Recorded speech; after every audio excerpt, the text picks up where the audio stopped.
வாயின் வார்த்தைகளினால் அற்புதங்கள் நடக்கும். இயேசு அத்தனை அற்புதங்களையும் வார்த்தைகளினால் நிகழ்த்தி காட்டினார். யோசுவா 10:12 சொல்கிறது, சூரியனே நீ ஸ்தம்பித்து நில், சந்திரனே நீ இருளடங்கு என்று யோசுவா தன் வார்த்தைகளினால் சூரியனையும் சந்திரனையும் நிறுத்தி காட்டினார். வேதம் முழுவதும் தேவனுடைய வாயிலிருந்து புறப்பட்ட வார்த்தைகள் தானே. எபிரேயர் 4:12 சொல்கிறது, தேவனுடைய வார்த்தையானது ஜீவனும் வல்லமையும் நிறைந்தது, இருபுறமும் கருக்குள்ள பட்டயமாயிருக்கிறது என்று. நீதிமொழிகள் 18:21 சொல்கிறது, மரணமும் ஜீவனும் உன் நாவில் இருக்கிறது என்று. மத்தேயு 12:37 சொல்கிறது, உன் வார்த்தைகளினாலே நீ நீதிமான் என்றும் உன் வார்த்தைகளினாலே நீ குற்றவாளி என்றும் தீர்க்கப்படுகிறாய் என்று. வார்த்தைகளுக்கு அவ்வளவு சக்தி இருக்கிறது.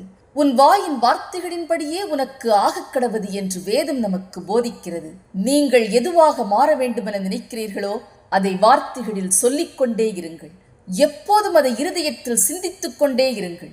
உன் இருதயத்தின் எண்ணங்களை தேவன் அறிந்திருக்கிறார். அதை குறித்து பேசிக்கொண்டே இருங்கள். அற்புதங்களை காண்பீர்கள். சந்தேகப்படாதீர்கள். நடக்கும் என்று விசுவாசியுங்கள். வாய் தவறி சாபம் கொடுப்பது, வார்த்தைகளை விடுவது, ஏதேதோ பேசுவது இவையெல்லாம் வேண்டாம்.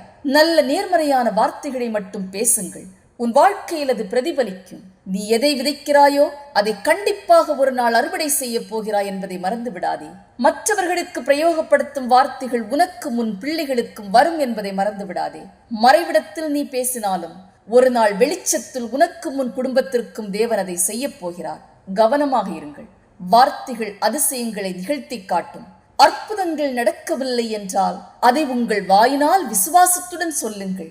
இயேசுவின் நாமத்தில் அதை சொல்லுங்கள். நிச்சயம் நடக்கும். ஆமென்.